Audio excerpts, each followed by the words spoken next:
What's going on, people, and welcome to Level Up Gaming Success Stories, where I get to speak to incredible creatives and individuals about their gaming careers. Now, this show gives you an inside access into the gaming industry. I'm your host with the most, the one and only Mr. Midas, and I am a BTD gamer. Make sure you come and join our community. You can do this over on Discord. You can come and check us out streaming over on Twitch. Follow us on all of our socials, and obviously subscribe to the channel and become part of the BTD family. Now, I've got to say, today I'm feeling very blessed and very honored with the guests that we have, because we have a living icon in the building. We are talking an award-winning creator, DEI culture consultant. We're talking Sims 4 CC creator, forever evolving the culture, CEOs, founders, and her titles do not stop. Obonix, aka Danny, or Danny, aka Obonix, I should say. Welcome to Level Up. How are you doing today? Hi, my love. I'm doing good.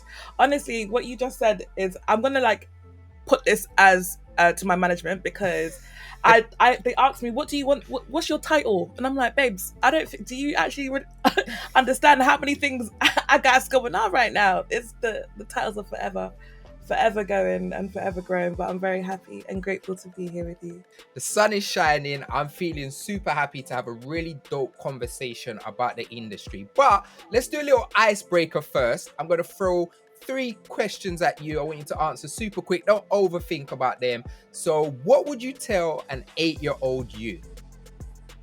Keep playing The Sims. Yes. I would let her know that The Sims is coming. Yeah. And say, get on it ASAP, Rocky, get on it. Get on The Sims. I like that. All right. What is a game that you love? Oh. Well, okay. I mean, I feel like the obvious answer would be The Sims. Yeah. However, I do absolutely really love Animal Crossing. Do you know Horizons. What? I never thought I'd love Animal Crossing, and then New Horizon came out, and it just took over my life. Same. What is one of your favorite consoles? Ooh. One of my favorite consoles is actually the GameCube. I have so many fond memories of the GameCube, whether it was like my friends, my cousins, the games out on it. We used to play Mario Superstars, Mario 64. I've got so many Mario games that I used to love and play on the GameCube. GameCube's sick. I've still got my one in the studio. It's actually been twice in a row now.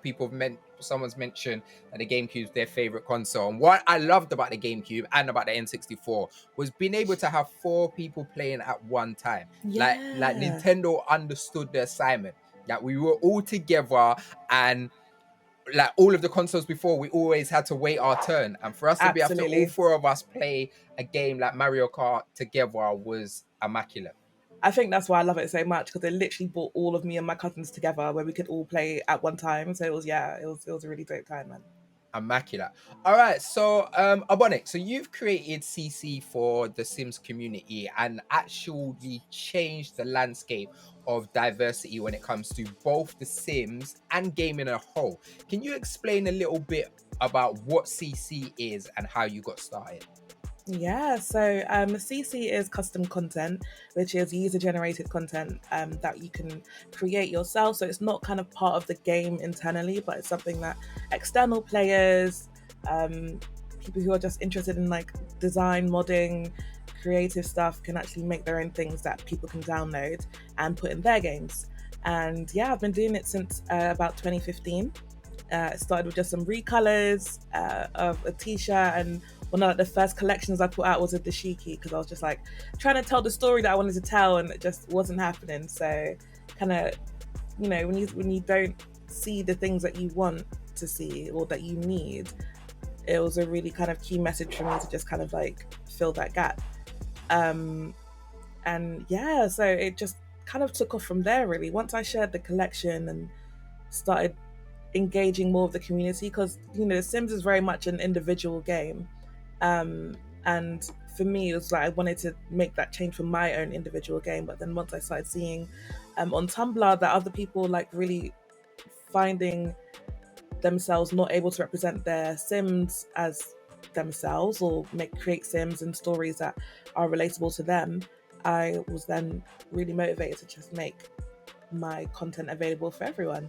And it's just been a beautiful journey since. It's so incredible because sitting here speaking to you, and I've known you for a long time, and just this conversation just really highlighted how much you've made Sims a community game, because Sims can be very much a personal game with just you and your Sims and your story you're telling. And then you loving something like Animal Crossing New Horizon, that was all about community. We was all locked in a pandemic. We could go to each Mhm. other's islands, and to actually think you was able to create a community from not being able to see the stuff that you want. So kudos on that. That's immaculate. um Thank you. but I want to know, how did you actually learn? Like, how, where does this come from? Like, you're playing, you're feeling like, why can't I tell the story I want? How did you actually go from that point to actually being able to learn to create something that other people could download and put in their own Sims games? Yeah, so there's a forum called Sims4 Studio, and that's the kind of tool that people use to kind of convert the like PNGs or the Blender models into files that are readable for the game. So on that Sims4 forum, there are like kind of just like basic tutorials, like how to recolor a t-shirt, how to do this, how to do that. So that's kind of where I kind of learned how to do the recolors of the t-shirts. And then when it came down to Blender, that was very much a kind of individual kind of learning approach, because there was no tutorials on how to make hair. There's no tutorials on how to make black hair, especially, and that's kind of like what I started to get into. So a lot of my knowledge really was just pulling different YouTube videos that were nothing to do with Sims, but just I had to generalize the knowledge to make it make sense for to how to make braids and how to make curls and locks. Like I had nothing to do with hair, but it's like how to make a twist is like learning how to make a rope or putting textures on curves and stuff like that. So it's just about generalizing the knowledge and then making it make sense for me to be able to do the things that I do. I didn't go to uni for game design or anything. I went to uni for psychology and counseling, um, and I really did just kind of fall into this happily.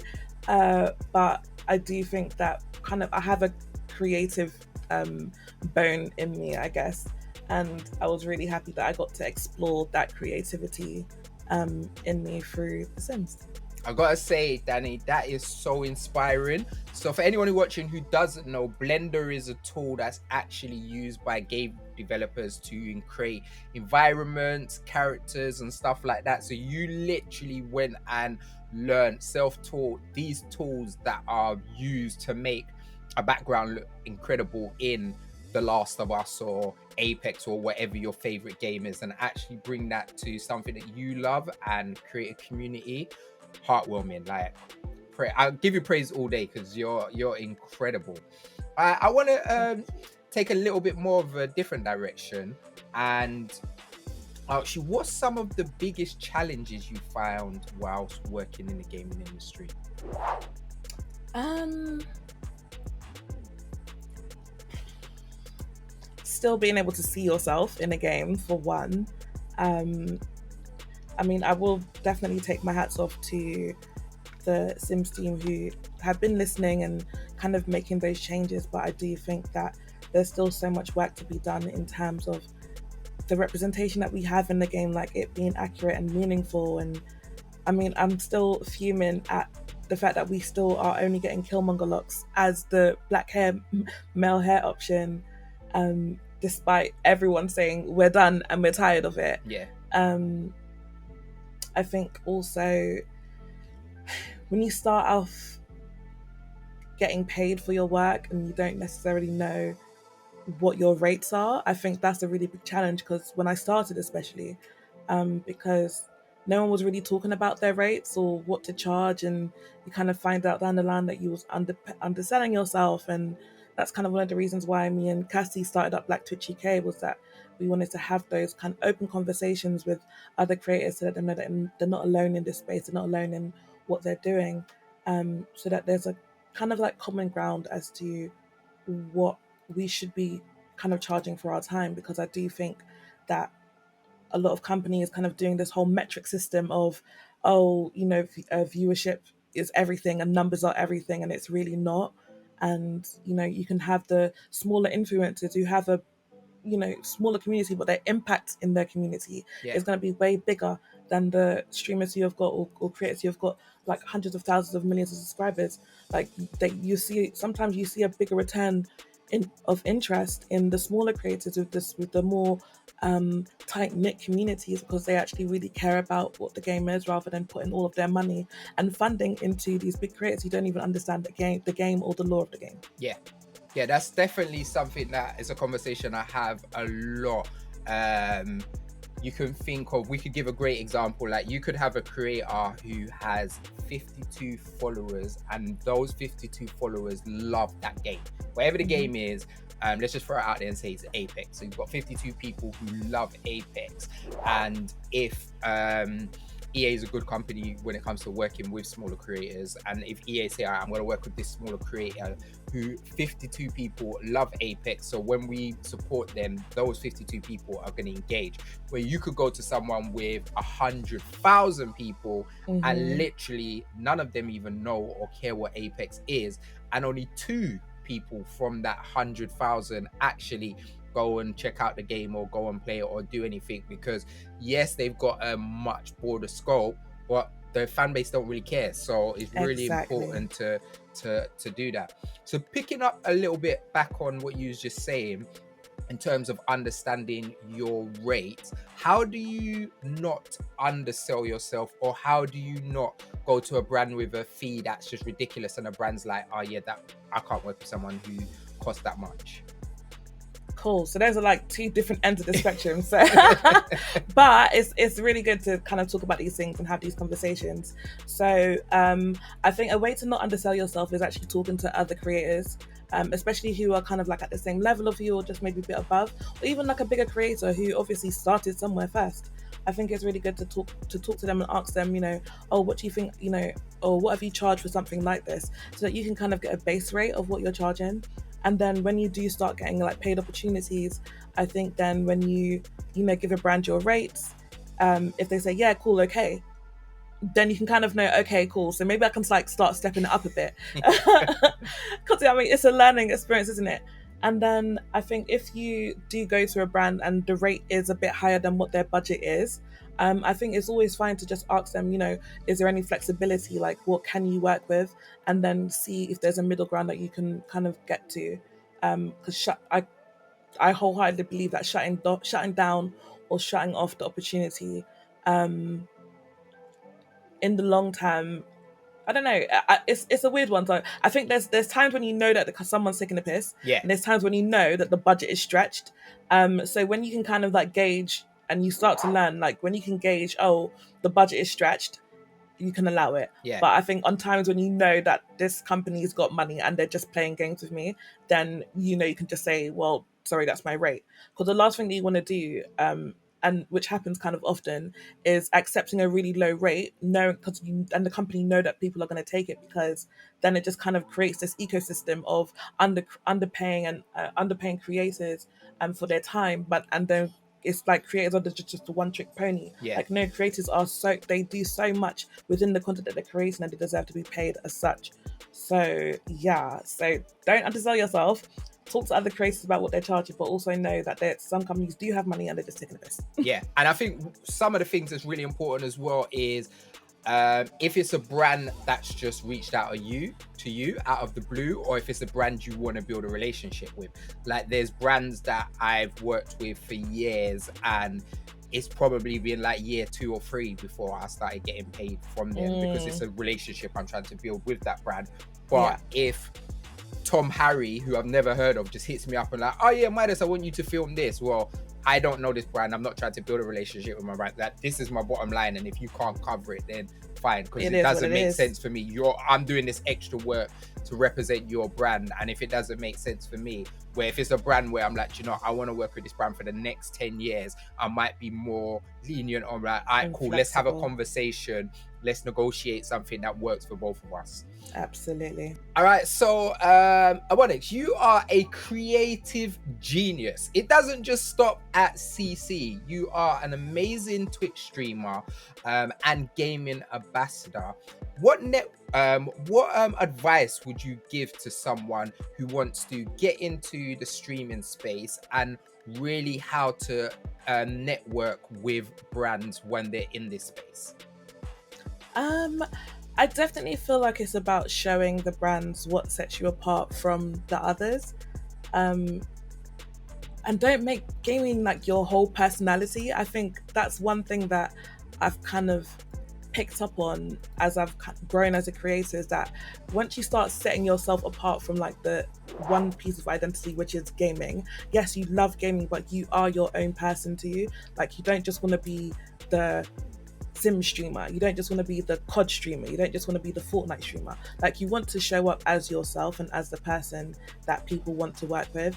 And I think once you are able to identify yourself and the community, you curate a community that pulls up for you and not just the game that you're playing, you're kind of on the right track.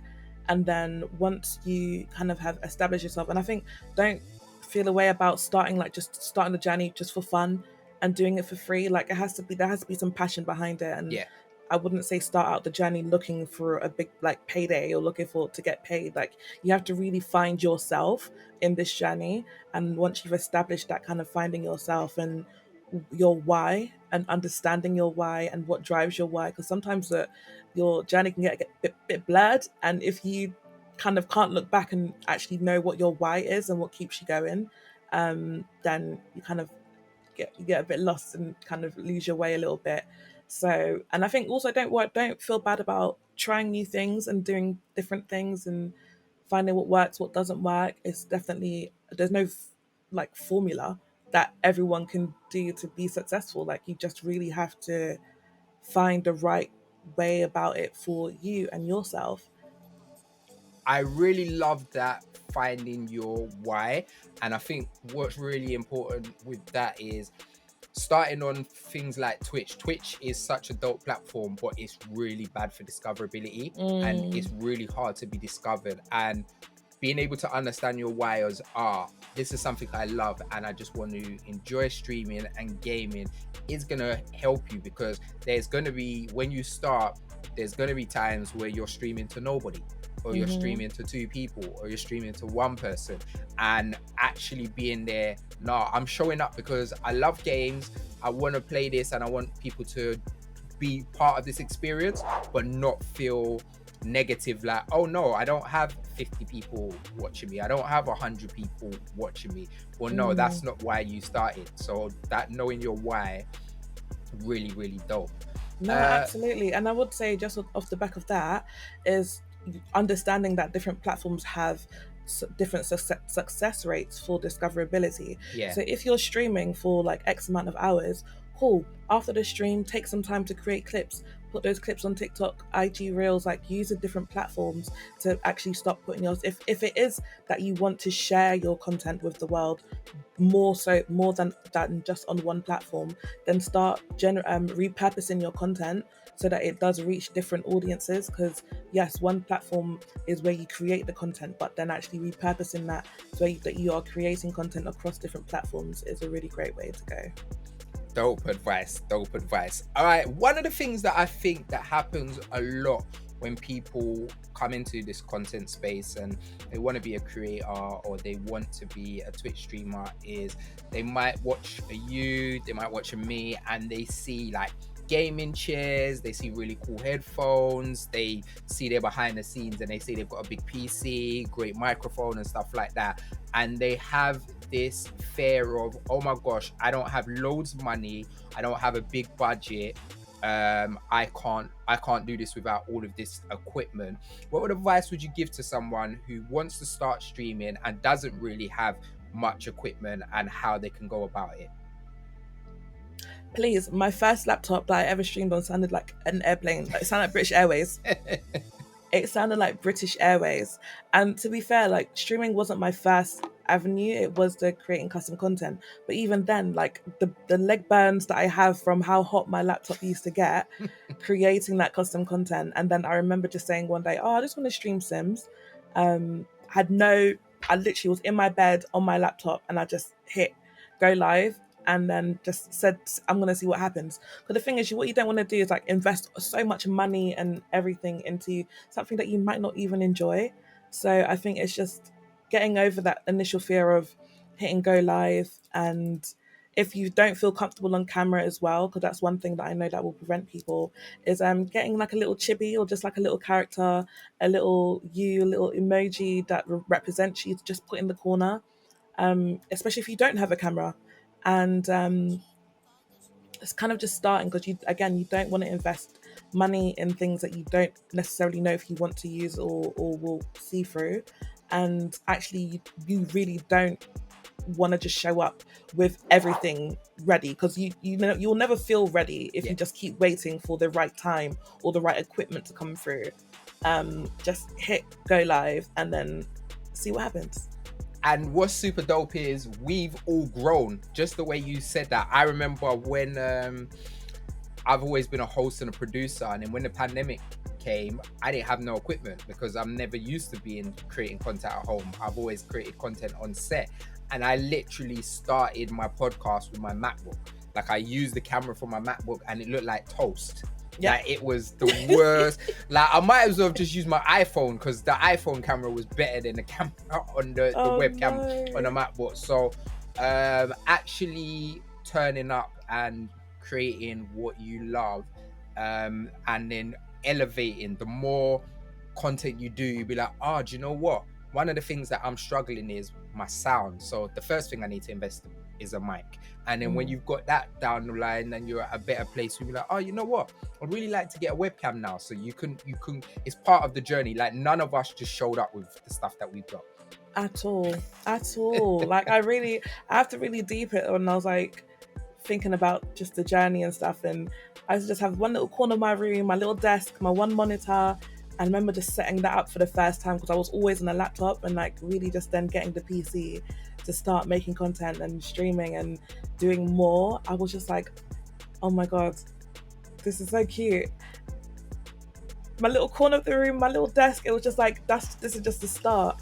And then when I think to back then and to think where I'm at now, it's really heartwarming. But you really just you don't have to think about needing everything at that moment in time. It just, what do you need to get you started is the main thing that you need to worry about. I love that. Danny, you've had such a beautiful journey when it comes to the gaming industry, and there's been some incredible highlights for me, like turning on the Sims, because people don't know I'm a secret simmer out here. I'm a secret simmer. Yes. And turning on the Sims and then watching the advert and seeing a sim version of you with the nails, or seeing you on stage at like BAFTA Game Awards. What is one of the biggest highlights in your gaming career? Doesn't have to be the biggest, but one of the biggest highlights that just stay with you. It has to be the most recent, like making a kit with The Sims. I'm so sorry. I'm still kind of processing it, but just being able to know that there's a piece of me in the game, like officially, like a whole kit. And I talked earlier about the dashiki being like my first piece of custom content, and I was able to now put that in the game officially as part of the kit that I made, Urban Homage. And I think, I just kind of sit back and I'm like, all right, cool. Like, I feel like I've done everything now. I've marked everything off. I've marked everything that I've ever really wanted to do off the bucket list. But I'm still really overwhelmed about that collaboration, and even just the collaboration with The Sims and Dark and Lovely as well. Like, making hairstyles to really showcase the importance of having a variety of different hairstyles and black hairstyles in games. And there's so many, the exhibition in Italy as well. There are so many things that I'm really, really proud of, that I just never thought this journey would have ever taken me on. But I'm honestly so blessed to have even done a quarter of the things that I've been able to do. You're definitely an inspiration. And listen, as soon as your kit dropped, the first thing I had to do is go and make my Black Panther character. And yeah, like so inspiring and Yes, sir. incredible. I've just got a couple more questions for you, Danny. Hmm. A lot of people who in tune to BTD gamers, they really want to path their way through the gaming industry, and they want to be able to learn how to be able to get the opportunities that we get. So the first question I have for you is, how do you get invited to gaming events or get involved in like gaming campaigns? So I guess the first thing I would say is to start, uh, as much as I don't want to promote this platform, get on Twitter. Twitter is going to be your hub for community managers, influencer relations, quick updates on what the specific studio or brand are doing, and actually start following these people and seeing if they've got like an opportunity coming up. They've got keys coming up, codes coming out, um, uh, following those platforms and those people who are looking after creators. Invite to events. Again, I think it's one, connect with people, network with people. If you saw someone go to an event, like, oh, how did you go to that event? And I know some people are like, oh, maybe don't clout chase and but I feel like people will know, like, if you're just genuinely just wanting to go to the same events or just wanting to network with them, sharing that information and being open and happy to share information with each other is really, really dope, and a good way to kind of get that information. And I think connecting with agencies as well that look after certain studios who then also do the events and stuff like that. So getting on, I think for sure, getting on Twitter and then following the community managers, and then if they do have their DMs open or they have an email in their bio, which also, in reverse, make sure your email is in your bio. Always make sure first of all, make sure your information is everywhere for people to find. No one should have to go and search for your info. It should be there. Because if I see one more community manager saying, I've just looked for someone's email in the bio for an opportunity and it wasn't there, so they've missed out. I'm so sick of seeing them say that. So one, make sure your email's in your bio, and two, if they do have their email in their bio or their DMs are open, then feel free to drop them a DM because it's open for a reason. Drop them a DM, express your interest in the game or an event that's coming up, so that they can have you get you on their list. Danny, if there is any young girls watching and they're really interested in getting into the gaming industry, what advice would you give them to be able to navigate the toxicity online safely? So how should they navigate being online and being able to stay away, or kind of basically neglect all of the negativity and toxicity that happens in the online spaces? Yeah, so, oh gosh, finding communities that are really, really, is really, really important. So, we've got like places like Black Twitch UK, we've got Black Girl Gamers. I think finding communities that are in some ways like safe havens for women to, and just even non-men to game safely, is really, really important. And so I would just say, if you are on any of the different social platforms, first having a look for communities on Twitch. I think when people are streaming as well, they'll have their community that they're a part of, kind of underneath their name, especially on Twitch. So if you kind of like go and see what communities that they're a part of, and if you like the sound of the community that they're a part of, then that's a way for you to kind of get connected with them as well, because it's obviously a safe space for gamers. And if you find yourself resonating with that community, then that's a way for you to get in to that community in that space as well. So definitely finding communities, and just making sure that you are protecting yourself online. If you do see like any rubbish, block, delete, report, all of that. But it's still a work in progress. I mean, I'm working with a brand at the moment on kind of like women esports tournaments and and safer resources for women online. So it's a really important thing for me to make sure that if you are women online, that you look after yourself and find yourself communities that are going to make sure that you feel safe to be online and game happily. Abonix, you are an inspiration. You're such an incredible individual, and I really appreciate you giving us some time today, giving the BTD Gamers audience some insight to your wealth and knowledge. And just want to praise you and thank you so much for your time. Just before you go, last question, all right? So I need you to name me 3 Black either gamers, streamers, content creators that you highly rate. Ooh, okay. First would be my good sis Kiki Cassie.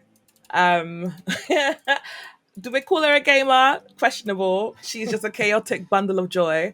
But as much as you're proud of me, I know you're proud of her because she just does so many amazing things, especially like from a community aspect as well. And I'm so honored to be a co-founder with her of Black Twitch UK. Shout out Geeky Cassie all day long. Cassie, we need to have you on. Incredible individual. So yeah, big Absolutely. shout out Geeky Cassie. Streamer / content creator I would like to highlight, especially in the FGC community, is my good sis Peach. Peach is the man. She's really killing it out here for the fighting game community, and has been killing it at the moment, especially on Twitch. And finally, a creator and streamer would be Too Busy Gaming. Andre is literally, he's doing so many dope events with the LAN party, and that's been such a great way to bring community together. Like a lot of people who don't necessarily feel comfortable or have felt confident streaming before have felt confident to do so after going to the events, and just having that ability to network and meet other gamers in the community who especially look like them. So I just, big shout out to him for actually facilitating those kind of events that actually help bring a lot of people who love games and just love a good vibe and a good community together. Yeah, that's dope. Huge shout out to Peach. Peach was actually part on the panel for Black Tech Day last year, the gaming panels. So she came down and gave lots of knowledge. And Too Busy, shout out Too Busy all day long. The LAN party is a really good place for you to be able to go and network and meet like-minded gamers. So as Abonix was explaining about being at the places that you need to be able to network and find out communities, Too Busy is perfect person to connect for that. Danny, once again, thank you so much for your time. Everyone, make sure you go and support Ebonix on all of the platforms. Check out her Twitch streams. Make sure you go and buy the kit on The Sims because it is fun. Go and let them know that we put our money where our mouth is. And use that code Ebonix as well. Check out. Please, thanks. Yeah, use that code. And thank you so much for joining us on Level Up Gaming Success Stories. We build this for you so you can have an inside knowledge into the gaming industry and answer the questions that you're not sure about. As always, make sure you follow us on Discord and come and connect with us. Make sure you check out our Twitch streams. I stream on BTD Gamers every Monday. We've got Ricky Troops, which is the first BTD gamer signing. He streams on Wednesdays and Sundays. Make sure if you want to become a BTD paid gamer or become part of our new affiliate program, drop us an email over on BTD Gamers. Like, subscribe, all of that good stuff. I've been Mr. Midas. She's been the incredible Ebonix, and we out of here. Peace.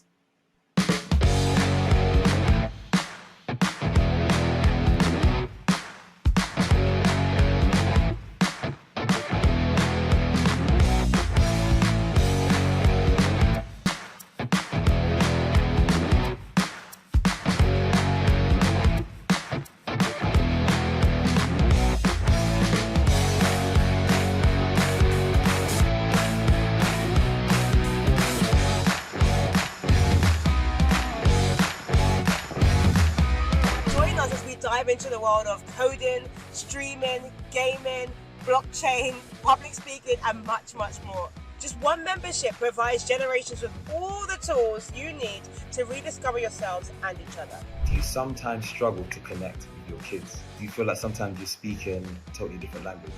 Or like Black tech divisions, we understand that. Our membership program fosters true connection through shared opportunities and interests. Investing, streaming, drone piloting, public speaking, gaming, and so much more, which help everyone to uplift their income and bond more together. So take that first step to strengthening your family bond and join today. Your future self will thank you for the investment.